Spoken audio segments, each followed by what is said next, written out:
समेस्त गोंयच्या लोकांच्या वतीन आदरांजली दिवपा खातीर हांव म्हजे बरोबर आमचे मिनिस्टर्स आनी बाकी मुंबई परिगरांचे फॅमिली आयिल्ले हांव परत एकदा आज त्यांच्या स्मृतीक याद करता. सातत्यान गोंयच्या इन्फ्रास्ट्रक्चर डेव्हलपमेंटान तांचो खूब व्हडलो वांटो आसा. ज्या पद्दतीचे विजन तांच्यांनी मुखार दवरून इन्फ्रास्ट्रक्चर गोंयांत डेव्हलप करपाक तो तांच्यांनी रोयिल्लो म्हणजे तांच्यांनी घातिल्लो फावंडेशन स्टोन. आज आमी बरेचशे इन्फ्रास्ट्रक्चर त्याच बेसिसाचेर कंप्लिटी केले आनीकूय नवी इन्फ्रास्ट्रक्चर त्यांच्या विजनांतल्यान आमी तयार करपाक शकले. हांव तांकां श्रद्धांजली ओंपता आसतना म्हणजे सातत्यान तांच्यांनी दिल्ल्याच पावलाचेर पावल दवरता आसतना गोंयचें एडमिनिस्ट्रेशन सातत्यान गोंयचो इन्फ्रास्ट्रक्चर डेव्हलपमेंट हो आमी फुडें व्हरत आसा. खऱ्या अर्थान आमी म्हणटा की तांकां श्रद्धांजली जर आसतली जाल्यार गोंयचो तेन्नो विकास हो तांचो आशिल्लो एक ध्यास हो आमी मुखार व्हरता. ही खऱ्या अर्थान तांच्या खातीर श्रद्धांजली आसा. सीएम तुमकां अशें खंयचें तेंचें काम दिसता जे अजुनूय तुमी करपाचें उरलां अशें तुमकां खंयचें काम दिसता? तशें पळोवंक वचत जाल्यार तांच्यांनी हातांत घेतलेलीं कामां जी आसा पळय न्ही ही सातत्यात कंप्लिटली पुराय जाली. तांच्यांनी हातांत घेतलेलें एकूय काम हें आमी दवरूंक ना. फक्त एकूच म्हणजे बेगीन तशें पळोवंक वचत जाल्यार GSIDC तांच्यांनी सुरवात केल्ली आनी तांच्या पयल्या एडमिनिस्ट्रेशनच्या काळांत त्या GSIDC खातीर एक स्वतंत्र इमारत बांदप हें काम जें आशिल्लें तेन्नाय बी तेंच्यांनी मुखार दवरलेलें. तें इनकम्प्लीट उरलां बट येता त्या काळांत तेंय कंप्लीट जातलें. बट आमी जर पळयता आसत अदरवायज म्हणजे तांच्यांनी पुराय गोंया खातीर त्यांच्या कार्यकाळांत घेतलेले डिसिजन्स जे आसा पळय हे आमी पुराय करपाक शकले. गोंय एक उच्च पावलाचेर व्हरप हें तेजें स्वप्न सातत्यात आमी एक एक स्टेप जी आसा पळय फुडें व्हरत आसा. आज हो स्मृती स्थळार आमी आयले सकाळ फुडें हो एक्चुली स्मृती करपाचो दीस. It's a day of remembrance for me आनी तांचे कडल्यान कितें शिकलां तें एक्च्युअल इम्प्लिमेंट जावप हाच्या खातीर प्रयत्न करता. फक्त मेळून कार्यक्रम करप इज नॉट इम्पॉर्टंट पण तांणी कशें राजकारणान ते वागले हाचेर भर दिवन सगळ्यांचो फोकस ताचेर आसलो. दॅट इज मोर इम्पॉर्टंट आनी ते खंय तरी स्वताक याद करून दिवपाक हो एक दीस इम्पॉर्टंट जालो. तुला वाटतं की त्यांनी दिसतली जे तेंच्यांनी कामां जी घेतलेली जावं तेंचे कितें चिंतप आशिल्लें तें आयच्या दिसा कंप्लीट जालां ना. तांणी जे प्रोजेक्ट रजिस्टर ते जाल्या पण हांव अनेक वेगळ्यो गोश्टी आसा. काही गोश्टी आसा त्यो नेचर ऑफ पॉलिटिक्स पॉलिटी म्हणटा ती गोंयची ते खंय पावला राजकारण ते म्हाका सद्या बऱ्या जाग्यार आसा अशें दिसना. सो त्या हातूंतल्यान काम जावपाची गरज आसा. इन्फ्रास्ट्रक्चर तांणी जे प्रोजेक्ट चालू केले ते आतां सोंपपाक आयल्या खुबशे. सो ती बरी गरज आसा. पण नेचर ऑफ पॉलिटिक्स ज्या हांव पळयता ते म्हाका बऱ्या जाग्यार आसा अशें दिसना.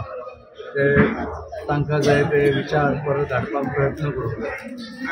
तुमी म्हणटना आतां म्हणलें की फक्त कार्यक्रम केले म्हणून जायना. हांव म्हणटा हो कार्यक्रम एक स्मृती दिन आनी स्मृती ती याद करून फुडें आमकां हे जाहीर करचो पडटलो की आमी काम कशें करता. पण पर्रीकरांनी भाजपतच काम केलं. आता भाजपतच सरकार आहे. भाजप सरकार पर्रीकरांचा वारसा चालवत नाही असं म्हणणं आहे काय? काही आहे ते त्यांचे विचार प्रॅक्टिकल ह्याच्यात आणून पुढे जायचं एवढंच मी सांगतो. ते नाही आता दिसत. ते कोणाला काय त्यांनी स्वतः विचार करून ठरवावं लागणार. मला वाटतं की त्यांचे जे विचार आहेत ते लागू करण्याचा प्रत्येकाने प्रयत्न करावा. एक जॉब स्कॅमचा सुद्धा विषय तो हे केला की पारदर्शी पाहिजे म्हणून. ते मी क्लिअर सांगितलं आहे की जॉब जर एक पारदर्शिता आली तर तातूंत सारक्या लोकांक विश्वास येतलो आनी अशी स्कॅम जावपाक पावचे ना. सो एक सिस्टम जी कशें प्रोसेस येता तो लोकांचो विश्वास बसता अशी प्रोसेस येवंक जाय. म्हणजे इवन एग्जामिनेशन बी जाता ती एक एग्जाम जावन लोकांचो ताचेर ठाम विश्वास आसा हें जावपाक म्हजें सजेशन. सो तें सजेशन सरकारान मान्य करून तशें एक प्रोसेस हाडली जाल्यार फुडें गजाली बऱ्यो जातल्यो. अशें कितें स्कॅम किंवा कोण कितें मदींच उठून आपलें कितें कनेक्शन आसा अशें दाखोवपाक तशें हे म्हणटात पळय तशें तयार जातात ते जावचे ना.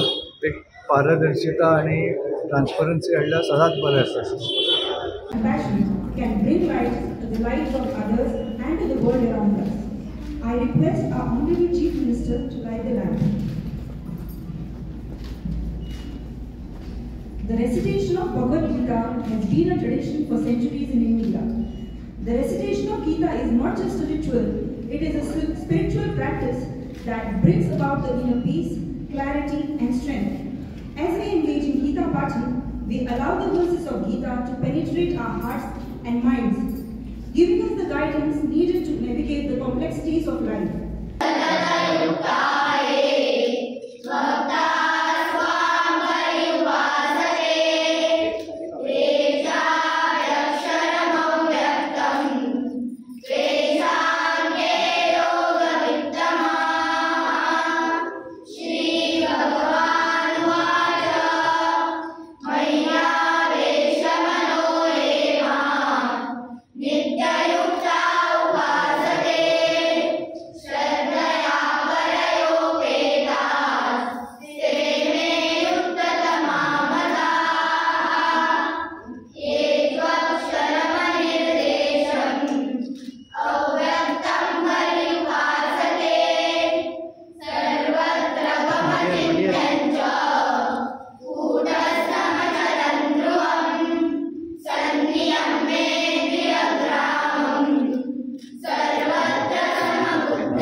बंद कर